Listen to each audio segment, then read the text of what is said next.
1970 সালে একটা জাতীয় নির্বাচন আসলো। সেই জাতীয় নির্বাচনের সময় প্রথম এই এক রাজনৈতিক কৌশল নিল তখনকার এই বাংলাদেশের একজন নেতা শেখ মুজিবুর রহমান সাহেব। তিনি বললেন 1970-এর জাতীয় নির্বাচনের সময় ইশতেহার ঘোষণা করলেন, নির্বাচনী ম্যানিফেস্টো দিলেন, বললেন নৌকা মার্কায় ভোট দাও। যদি আমরা ক্ষমতায় যেতে পারি, নৌকা যদি ক্ষমতায় যেতে পারে, তাহলে এদেশে কোরআন সুন্নাহ বিরোধী কোনো আইন থাকবে না। কোরআন সুন্নাহ বিরোধী কোনো আইন থাকবে না। এই সর্বপ্রথম তিনি মেনে নিলেন যে এদেশে কোরআন সুন্নাহর বিরুদ্ধে কোনো আইন চলবে না। এই অঙ্গীকার করার পর এদেশের মানুষ গড়পড়তায় নৌকা মার্কায় মারল সিল। গড়পড়তায় মানুষ সবাই নৌকায় সিল মেরে বাক্স ভরে দিল। নির্বাচনে তিনি জিতে গেলেন। তিনি জিতলেন ঠিক, পশ্চিম পাকিস্তানের গাদ্দারেরা তারা বাংলাদেশের মুসলমানদের হাতে ক্ষমতা হস্তান্তর করলো না, বরং ক্ষমতা হস্তান্তর না করে 1971 সালের 25শে মার্চের ভয়াল রাতে তারা নিরস্ত্র বাঙালিদের উপর সশস্ত্র বর্বর হামলা চালালো। 26শে মার্চ বাংলার মানুষেরা তারা স্বাধীনতার যুদ্ধের জন্য ঝাঁপায়ে পড়লো। 9 মাসের রক্তক্ষয়ী মুক্তিযুদ্ধের মধ্য দিয়ে 1971-এর 16ই ডিসেম্বর বাংলাদেশ স্বাধীনতা অর্জন করলো। বাংলাদেশের স্বাধীনতা অর্জন করার কিছুদিন পরে শেখ মুজিবুর রহমান সাহেব এই পূর্ণ সময়টাতেই পাকিস্তানের জেলখানায় তিনি আপ্যায়িত হয়েছেন। জেলখানা থেকে মুক্ত হয়ে লন্ডনে গিয়েছেন।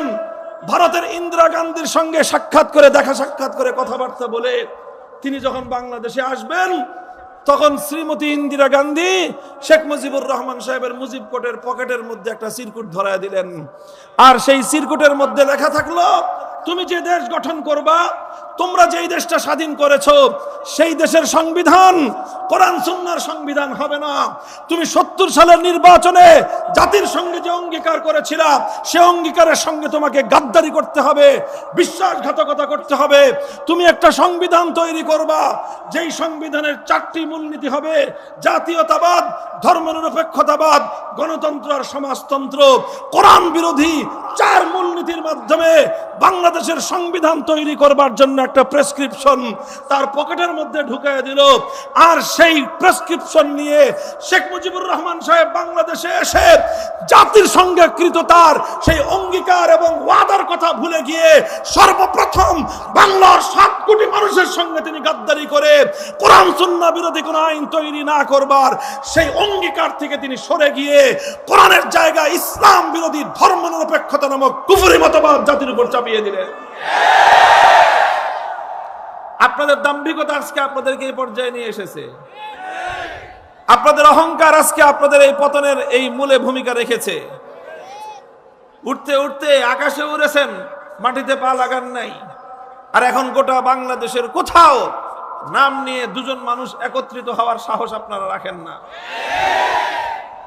আপনাদেরকে বলবো, বিশেষ করে যে আলেম সমাজের কাছ থেকে আপনারা রাষ্ট্র এবং রাজনীতি বিষয়ে কোন নির্দেশনা শুধু শুনতে অপছন্দ করেন তাই নয়, বরং আলেম সমাজের কণ্ঠকে আপনারা রোধ করার চেষ্টা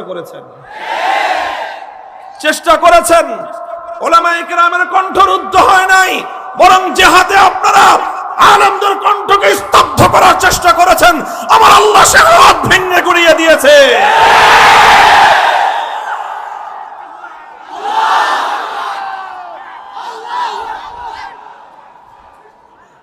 মুহতারাম হাজিরিন, আমি শুধু একটা দলের নাম উল্লেখ করলাম, কারণ নাম উল্লেখ না করলে অনেকে আবার বুঝতে পারে না যে তাদের ভুলটা কোথায়। আপনাদের যদি যারা এখানে আছেন খবর পৌঁছায় দিবেন, আর অনেকে মাইকের আওয়াজ শুনতেছেন, আপনারা যদি আবার বাংলাদেশের মানুষের কাছে ফিরে আসতে চান, সর্বপ্রথম আপনাদেরকে যেই বিষয়টার সংশোধন করতে হবে সেটা হলো এই, আলেমদেরকে তাদের দায়িত্ব পালনে আপনারা বাধা হয়ে দাঁড়াবেন না। মাহফিলের মঞ্চে, মিম্বারে, মসজিদের মিম্বারে দাঁড়িয়ে উলামায়ে কেরাম কি বলবেন সে বিষয়গুলোর ব্যাপারে আপনারা আপনাদের গাইডলাইন দেওয়ার চেষ্টা করবেন না। আলেম সমাজ কিভাবে বলে সেই কথা বুঝে সে অনুযায়ী নিজেদের আগামী দিনের কর্মপরিকল্পনা তৈরি করার চেষ্টা করবেন। মনে রাখেন, উলামায়ে কেরামের সঙ্গে আপনাদের এই সংঘাত তৈরি করার পরিণাম 5ই আগস্ট যেভাবে আপনাদেরকে দিতে হয়েছে, যদি আপনারা আপনাদের এই ভুল সংবিধান সংশোধন না করেন, বাংলাদেশের মাটিতে আপনারা আর কোনোদিন ফিরে আসতে পারবেন না। মনে করেছিলেন যে কিছু আলেমদেরকে কণ্ঠরুদ্ধ করলে ইসলামের আলো নিভে যাবে। ইউরিদুনা লিইউতফিউ নূরাল্লাহি বিআফওয়াহিহিম ওয়াল্লাহু মুতিম্মু নূরিহি ওয়ালাউ কারিহাল কাফিরুন। ইতিহাস সাক্ষী, হকের ঝান্ডা সমুন্নত করবার জন্য যারা কাজ করে, আর সেই হকের ঝান্ডাকে ভুলুণ্ঠিত করবার জন্য যারা কাজ করে, এই হক আর বাতিলের লড়াই যখন শুরু হয়, কিছুক্ষণ পর্যন্ত, একটা সময় পর্যন্ত হকের ঝান্ডাদারীদের রক্ত ঝরে, জীবন যায়, জুলুম সহ্য করে, এরপরে আল্লাহ পাক রব্বুল আলামিন হকের ঝান্ডাদারীকেই বিজয় দান করেন এবং হক চূড়ান্তভাবে গালেব হয় আর বাতিল পরাভূত হয়। বাতিল দুনিয়াতে পরাভূত হওয়ার জন্য এসেছে। নিয়মিত এরকম নিউজ ভিডিও পেতে অবশ্যই আমাদের চ্যানেলটি সাবস্ক্রাইব করবেন এবং ভিডিওটি ভালো লাগলে অবশ্যই লাইক, কমেন্ট এবং শেয়ার করবেন। ধন্যবাদ।